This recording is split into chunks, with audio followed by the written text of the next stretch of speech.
are like, I feel like they do feel like this is like a good spot to come and hang out at, which is what we want. We don't want people to feel like, oh, this is like secluded to like esport kids only. Like we want people to feel like around campus to come play a couple hours,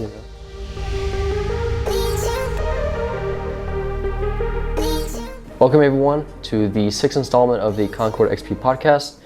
Our special guest today is Peyton. She has been on the Overwatch team for about almost as long as me, and she was a coach for the team for a little bit.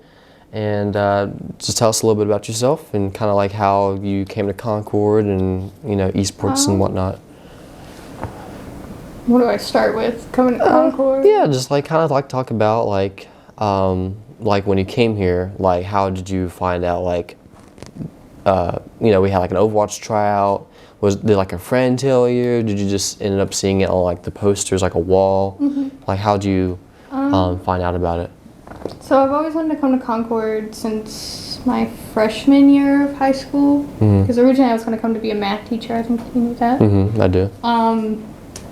And I've always wanted to come here, and I got accepted, but I ended up taking like a year off. So I ended up coming back fall of 2019, and at my freshman orientation, Jake Neerlin, who's our old coach, was talking about how he has an Overwatch team, and my dad was like, hey, gotta try out for that. I was like, okay. So I had contacted Jake, and he kind of like didn't talk to me for a little bit. I was like, okay. And then I just kind of showed up at practices one day, and I tried out for tank. And then I got put on the team as support. And then I went from I was a sub for a week, and then I went to main roster. And from there, I went from player to captain to team manager to coach, Esports Coordinator to coach, and now Overwatch advisor.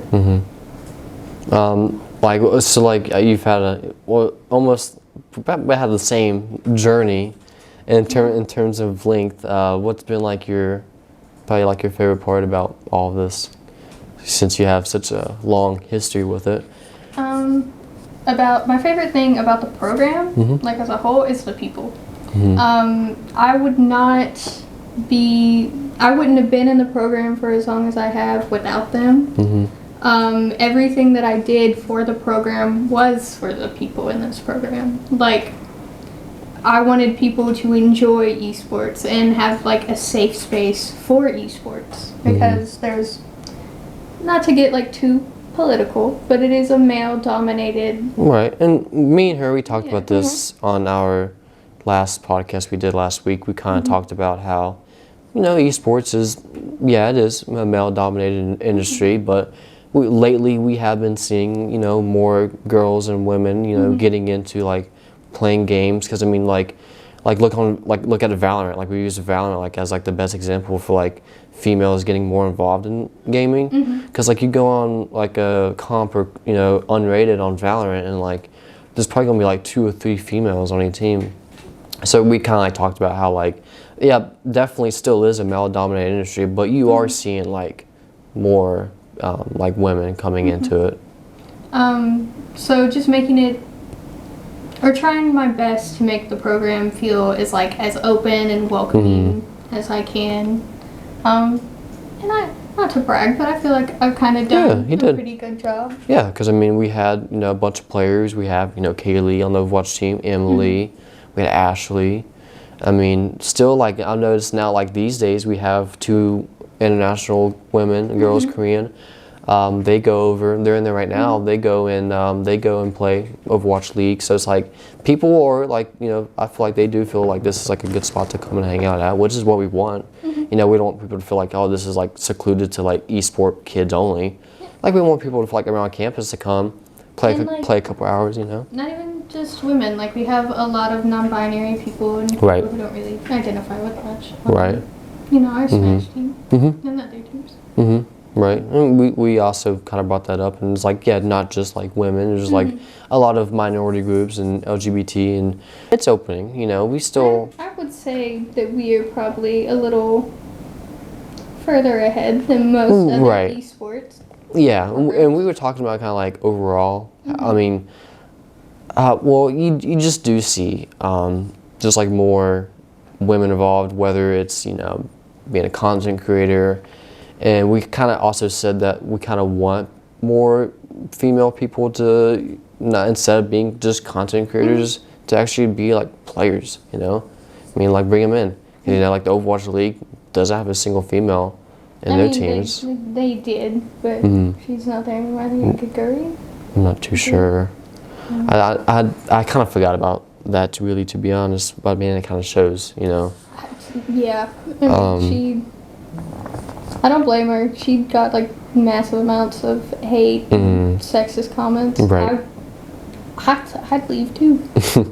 Yeah, that's kind of like, well, it was funny that you kind of brought that up, because that was like, our episode last week was like basically like that, because we didn't have a guest last episode, so we kind of just like what we thought in terms of like games, like have we noticed like an increase of like different audiences coming in other than just like males and whatnot.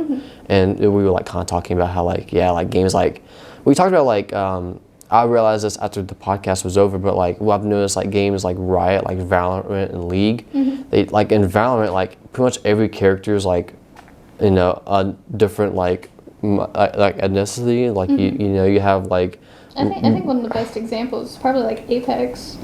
Yeah, Apex, because I know Catalyst is trans, and I know Bloodhound is like non-binary. So it's like I know like Apex does also have like good representation, but I was talking with Austin and we were saying how like Riot, especially like League, they have like a lot of like representation in their games. So like a lot more people tend to like play those games because they're like, they have a lesbian like Killjoy and Raze, they're a couple. And so it's like, that feels cool. That something's like what I am identify as is represented in a game. It's becoming more, which is sad, but it's becoming more normalized. And it's sad that it has to be normalized in the first place. It should have just been there a long time ago. Right. But yeah, that was our main topic last. Was like, it's slowly getting there. It could be quicker, but hey, man, I guess we'll just take it for what it is. At least it is. Progress is progress. Yeah. So you're about to graduate, as so am I. Kind of like, what are your?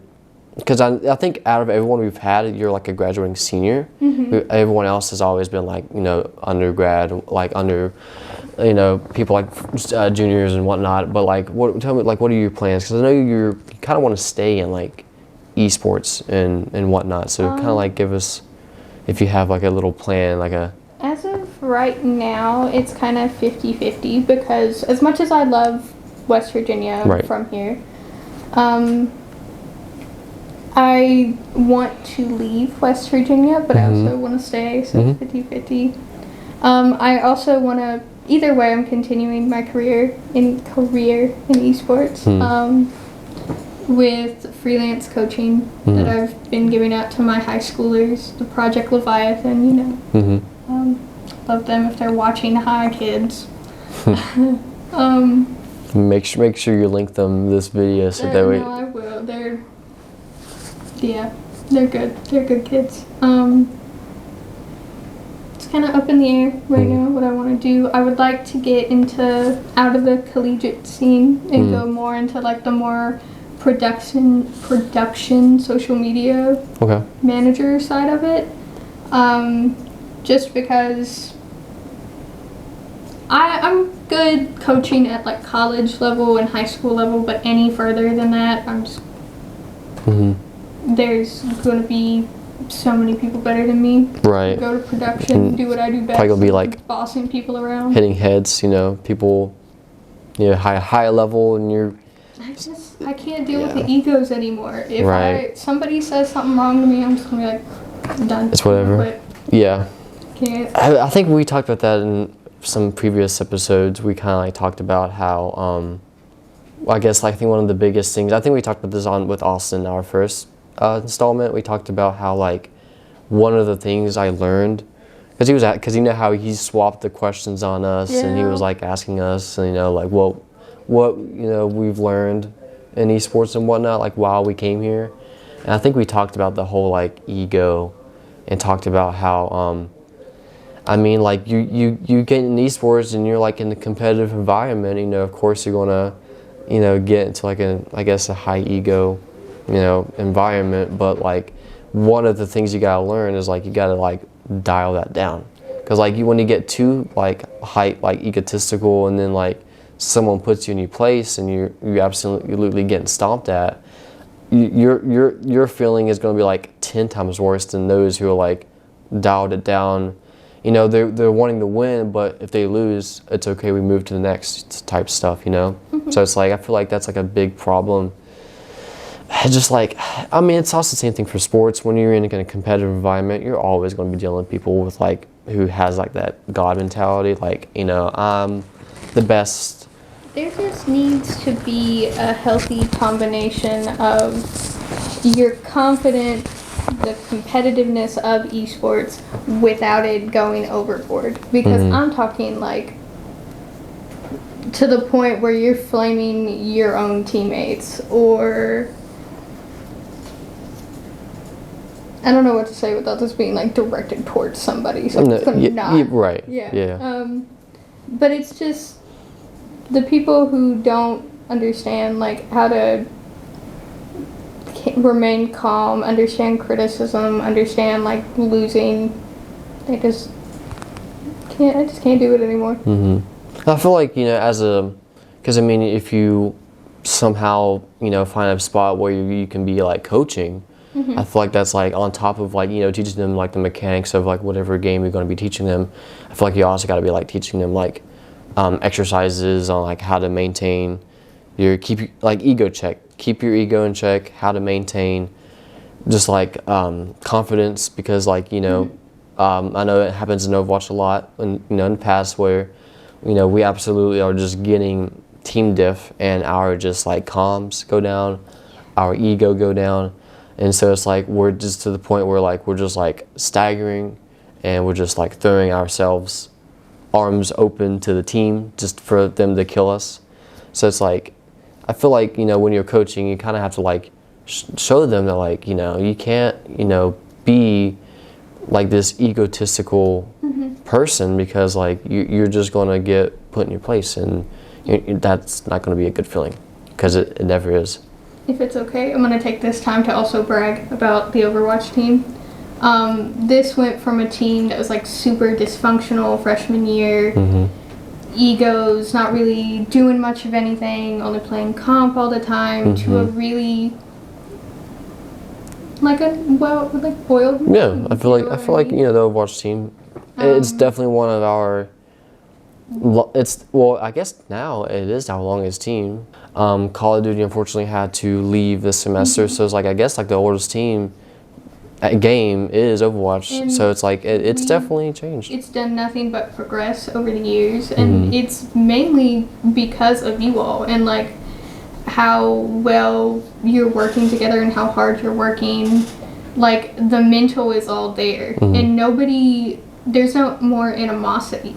Like it's just, I know when people say it, there's like red flags, but it's like that Overwatch team is really like a family, and I don't have favorites, but they're my favorite. Right. You know? Yeah. I feel like that. I think that's like a good reason why Overwatch has like kind of been so successful, is because like we kind of like treat each other as like a family, not just like a fellow player that's on my team. And I think we're also really strict with like the egos. Like, hey, if you got an ego, you're gonna get out. Like I think we do a good job at keeping each other in check as well. Like, hey, relax. Yeah, I know. I keep Luke in check sometimes.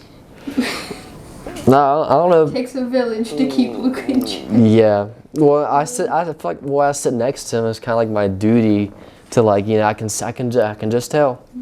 I can just like feel the heat on my left-hand side coming over, and I'm like, okay, Luke, it's okay. You know, we're losing the fight, but we can win this. And he's like getting all mad. He's yelling. I'm like, Luke, it's okay. You know, if we lose, we just move on to the next. You know, and I feel like, you know, He's definitely gotten better. I feel like ever since I've been like kind of keeping him on check with the whole ego, I've definitely noticed an improvement of like him maintaining his like confidence and just like his cool and whatnot. And I feel like, I won't say it's just because of Luke, but Luke did give me like the idea of like for my workshop that I'm going to do this month of how to like why you shouldn't tilt is like kind of like what the whole premise of my workshop's going to be, because I'm going to be doing like, you know, I'm gonna try to like record like funny videos of like Arthur like slamming on his desk and like Luke, you know, getting mad and like raising his voice or something. I'm like, find that photo of Arthur where he like cut his hand open beating the desk. I have to find that somewhere. I have to do some digging, but I think he has it. I would ask him. But like that's he was like one of the main reasons like gave me like inspiration. Is like, you know, it's something that everyone do. I still do it to this day, and I'm the one that's gonna be doing the workshop on why you shouldn't do it. I think I'm gonna be like talking about, you know, why we absolutely can't do it. I'm just saying why we shouldn't do it, because like it's just something that's like going to happen. Like it's just how we are, you know, with competitive games, and we have that like win mentality. So it's like when something goes wrong, of course we're going to tilt. Well, I'm going to show like, you know, there's other ways to like, you know, kind of just like release your anger other than like banging on the desk, slurring. Not slurring. Cursing. Yeah, no, not slurring. Well, we've had people in the past do that, but cursing. You know what I mean? But I was like, well, no. I'm making sure. I'm making sure people are not doing that. When I hear people, you know, even if it sounds remotely as like a word that's like, no. I'm like, there was a player in the Rocket League team, and I was, you know, doing some setup with John, and I thought, you know, they said the R slur, and I was like, did you say that? I was like, because I didn't hear you. I didn't hear you all the way because I was, you know, doing stuff with John. And he's like, he just looked confused. And I was like, I'm gonna believe you, and you know, think you didn't say it. But I was like, just be careful because I'm in the next room and I'm listening. But you know, like people do, you know, in the past have said some slurs when they get mad. So it's like, you know, I want to show people that there are other ways. You know, there's other ways of like, even if it just means having like a squeeze ball on your desk, and you just like have to, you know, do something to like relieve some of your anger. But yeah, that's like one of my biggest things is just like try to like keep your don't. Yeah, just don't. Because I mean, like it just really like it does no good.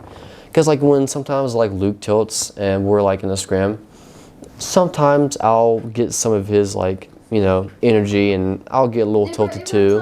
It does rub off. And like esports is such like, it has such a big effect on your mental as well. Like if you're worrying about like a really dumb headshot that somebody got on you, you're not completely focused on what's happening. You're not able to give the appropriate communication. Or this really helps because I talk with my hands, and I've been like trying to move it, just like got it down. It just, a big part of tilting is like, or a big part of esports is your mental, and if you're tilting, your mental is not there, and then you're basically throwing your game. That's what I'm trying to. Yeah. And you know, it's like with the whole like, you know, if there's a widow on the map and you're just like keep getting headshotted, and you're getting, you know, of course you're gonna get mad because like, you know, who doesn't like a, you know, headshot from a widow? So it's like, you know, when there's a widow and, you know, you see, like, you can feel, like, her presence on the game. Because, you know, she's always, because you're, like, worried about, like, moving the wrong, at least I am, especially when I play Echo. I'm worried about, like, if I fly up, she's going to get me. So I try to, like, stay on the ground, play ground Echo more. But, like, I feel like when people get, like, tilted, they don't realize, like, what they're doing wrong. So they just keep making the same mistakes over and over again. And I feel like the better way of like, you know, kind of like taking that anger is like see why, you know, you're dying, see why you're messing up. If there's a widow, play around corners more. You know, don't poke when you know she's watching you. You know, make sure like if you need to move up, either have like the tank with a shield, you know, move up first and you just follow with, or if there's a Sigma, just let the Sigma throw the shield in front of her face and she's forced to move. So it's like there's like plenty of different ways, but like people don't really see that when they get like tilted. So they just keep doing the same thing over and over. And I feel like that's like another big reason just why we shouldn't tilt. It's just because like it just makes our gameplay just worse. Because, you know, like it rubs off on the whole team. So like, you know, before you know it, the whole team is now tilted to the point where they're not calming anymore. They're just quiet. Because I've noticed, I've tried to do this a couple times before on scrims, but we got like one scrim, we were just getting just destroyed. And Business, who's normally the caller of the whole team, he's not talking. Which I mean, like, I get it. He's playing ball. But, you know, when you're playing ball, you still gotta have to, because I know it's really hard to know what's going on when you're playing ball, because you're just everywhere at once. And so it's like, you know, I get it, but like at the same time, you should still be calling out like who you're slamming on, who you're diving on, like, and then like Luke can help you with that. And it's not just Business. I'm not just like calling him out, but it's like there's been like scrims where like we just did not talk, and I told it, like after the round was over, because I didn't want to say it in the middle of the round. When it was like we were just rotating sides, I'm like, listen guys, I know we're getting tilted, I know like we know, you know, we're getting mad and whatnot, but we cannot like just stop calling. Because I mean, someone has to, even if like Business is, you know, can't calm anymore, he's just too gone, someone has to pick up the slack. Whether I'll do it, Tavian does it, or even Emily. Because I know Emily would do it, because she's good at calling out. So it's like, you know, when someone is just like gone in the abyss of tiltedness, someone has to pick up. Because somebody just has to pull them out. Yeah. Hey, bro, like, pull them out, or if they're just too far gone, just wait until the game's over, take a break, take a bio break, or like, okay, we got this. No, don't get too tilted, because you know once we stop calling, everything's just disorganized, and that's when the enemy team takes advantage of that, and that's a lot of times why we lose scrims, because like once one person stops doing their role, it's just, and then after another, Luke's, you know, stops coming with Business because, you know, Business doesn't know, you know, or Luke doesn't know where Business is diving on, or I stop calling my dev, so like, you know, Business is like, okay, Fuji, you know, copy, and I'm like, oh, sorry, I'm dead, you know, I gotta wait 5 more seconds. He's like, you should have called out your death. I'm like, I totally forgot, you know. So it's like stuff like that. So it's like, you know, when one person stops, you know, calling out, it's just, I don't know, just the whole thing is a mess. And yeah.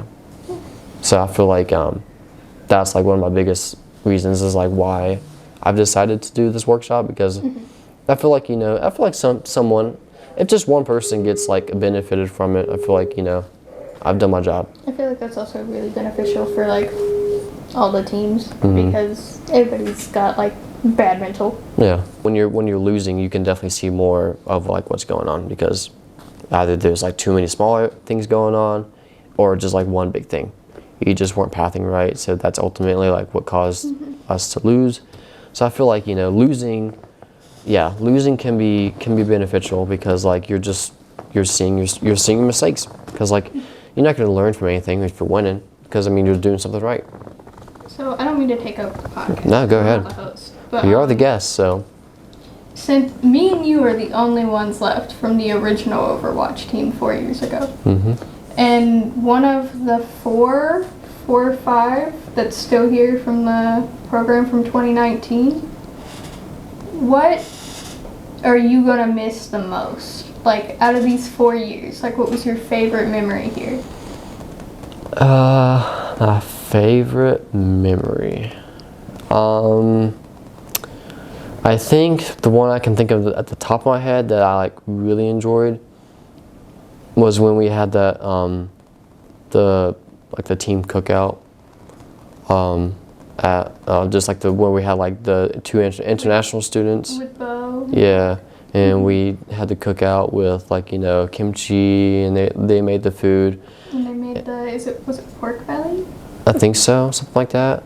And they made some like kind of like some like special like sauce that you put on top of the kimchi. I think that was like, I mean, there's been like tons of different things that I've enjoyed, but I think out of everything, because I mean like the whole team was there, couple other people from like different teams were like there. A mix of Yeah. everything. But I feel like that one was probably the best because it was just fun. It was fun to have them over because they were about to leave soon, and so they wanted to do like a Korean barbecue before they went, and so I feel like that was really fun because I really enjoyed that because we got to taste good food, we got to enjoy everyone's company. And everybody just got to like hang out in like a casual setting. I think that was our first really big like get together. Casual setting. Yeah, because I mean, like we normally did something if it was like a holiday or something, but this was just like a random weekend, and we just had to get together and have some fun. So I feel like that was like probably one of my good experiences. But I think just overall, just like being in the program has been just really good to me because I was just recently just thinking about like how esports has like impacted me while I've been here, and I was just thinking about how I put this in my resume how esports has impacted me, but I kind of just basically like put how like when I was here as a freshman, I wasn't involved in anything for the first. It was just a hobby. Yeah, And then now it became like a big portion of our life. A like big commitment. Overnight. I remember when I got the message, they told me to come on down because they wanted to speak with me, and then I was like, next thing you know, it was almost 4 years later. I'm still on the same team. We should plan like a day, like a throwback or something, and wear our original jerseys. Because I still have my original jersey. I have my original jersey and other people's original jerseys. So yeah, that'd be pretty cool. But yeah, I was talking about, I was once a freshman, then here I am, graduating senior, 4 years later. I've played a lot of Overwatch. I've spent hundreds and hundreds of hours in that place, just hanging out, playing games with friends, meeting new people, Bo and Huck. Just that place for the past 4 years has been like my life, and whether I can mean that in a good or bad way, probably more so good. I don't think I've had like hardly any bad experiences during my time at the facility, but from being I was for just a little bit. I don't know if you remember. I was like the what was it? The acting captain or something for like over the summer one time. Remember that? Because a certain someone left, and so kind of like the head coach at the time gave me like the captain role in Discord. So I was like, I guess co-captains. Maybe I don't know. We were co-captains at one point. 'Cause I think I remember what you were talking about, and that's when Austin just came in and right. he was like, I need a meeting with both you and Fuji. And yeah. I was like, okay. Yep, I remember that. Yeah. Yeah, and so it was like co-captain, and then facility manager, then now team coordinator. So it's like, from someone who was I was just a freshman straight out of high school that graduated literally like 2 months prior from high school. I had no clue what I was doing. I was just a baby. And then I came here to ConcordEsports because they were like sending out emails at the time of like, go to like open tryouts during this weekend, like the first weekend of campus, and maybe you can get like a position somewhere. And I was like, yeah, I like playing games a lot. And then my friend at the time, they told me, yeah, you should totally go. Like, I know how much you like games, just try, what's it gonna hurt? What's the harm in trying out? And it was funny because you said you tried out for tank and I tried out for support. And then we swapped. What was that about? I have no clue. And because he told me that they had enough support players or something like that. They had enough support. They took Marcus from COD. Where'd their support players go? Yeah, I don't know. Okay. That's what I remember. He told me, he's like, how'd you tank? And I was like, well, it's all right. And he was like, well, you're tank. I was like, okay. And that was when the story of me and my one trick Sigma started, of only playing Sigma.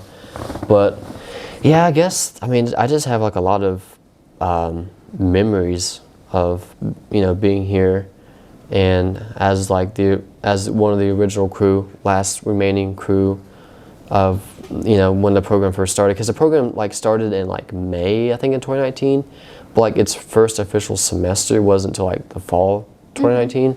And I think it was Andrew Crooked who was the first official signed player. Him, Jamie, and Chase. And then you got the man himself over there, And John. Mr. Rose.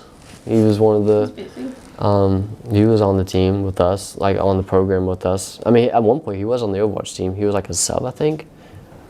There's been there's been so many people. Yeah, we did. What was it? 23.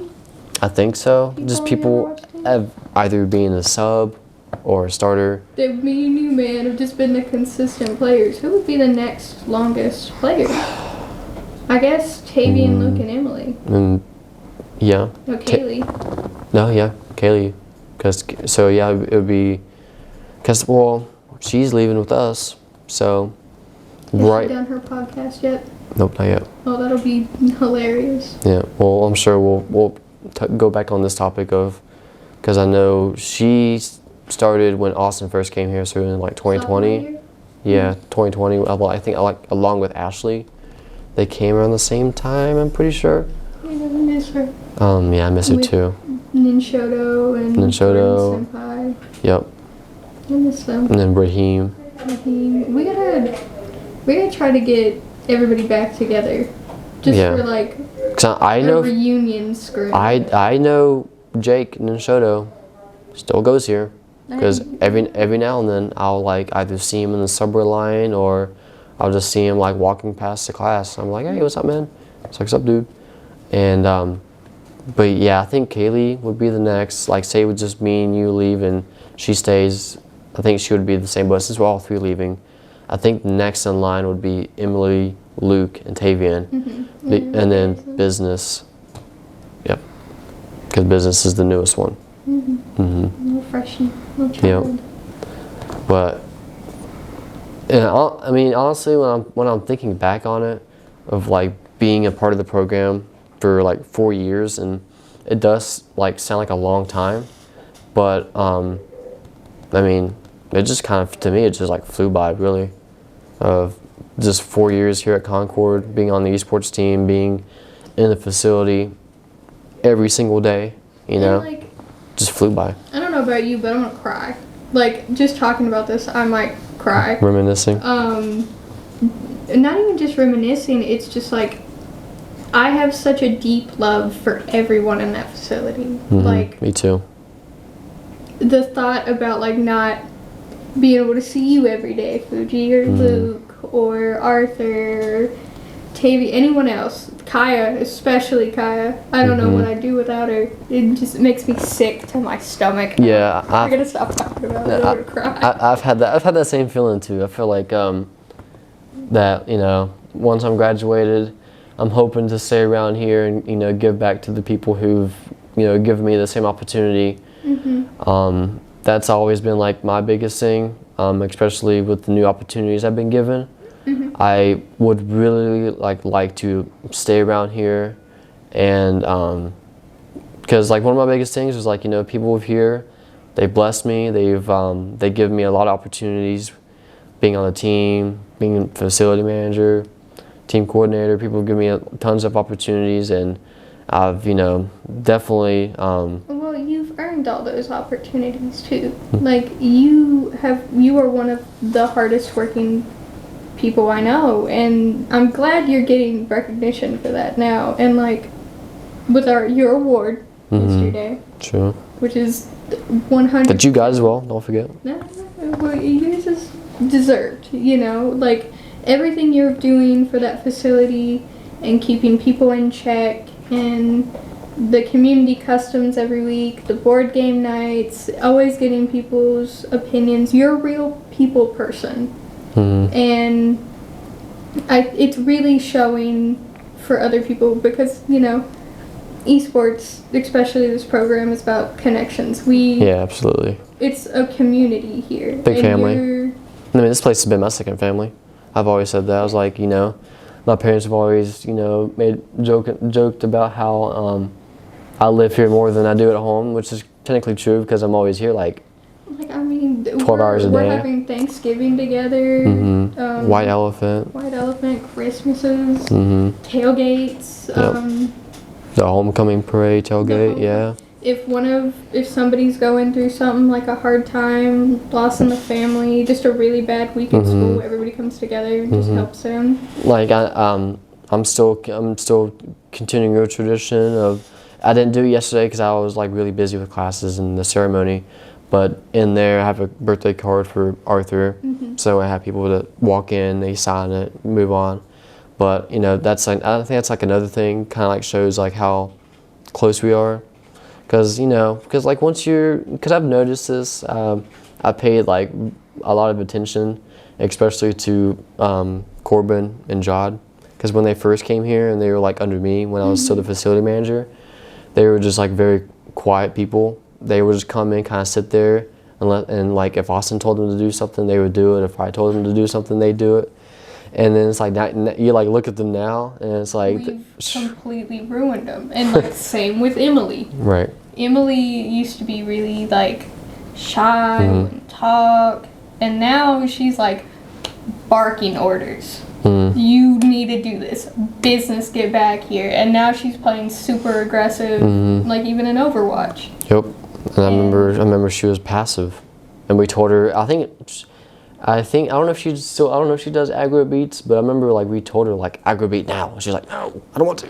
And it's like, well, that's Ashley's influence. Yeah. We would tell Ashley not to beat all the time. Like, hey. She would keep that thing on cooldown. She was good with it though. She knew exactly when to use it. But Emily's like picked up that torch of the booping and the beating and whatnot. So it's like as if Ashley never left, really. Pretty much the same thing you asked Nathan. What's your favorite memories? Try not to cry. Don't cry. Yeah, don't cry. Man. Okay. Can I just list them? Yeah, you can just list them. One of my favorite memories was I loved the tryout days when people like come in for tryouts, but I think my favorite was with Luke, Emily, and Tavian, just because they were all so like. That was the first time I was like really like, okay, this is a team. This is like, we're actually doing something, because Luke studied our comms. Like he watched our Twitch streams and learned everything. Emily came in and just picked it up off the bat. Tavy, like these were like competitors. And I was like, let's go. You know, the playing with Dante, even though that was also probably one of my least favorite moments in esports because of one person, just getting that opportunity to play with the Overwatch League player and now developing my... I did forget about that. That was... lifelong crush. Now Los Angeles Gladiators. Yeah. I love Dante so much. When I was the Goodbye BO4 tournament, that was just the first time everybody got together in that facility. Went in that room right there. And then we had the TVs and ran in there after they win, jumping and screaming. I wish I had. Because that was hype. That was really so hype. Good. And then I think my favorite memory, I think the top one, was meeting Marcus. I know he's not in the program anymore, but like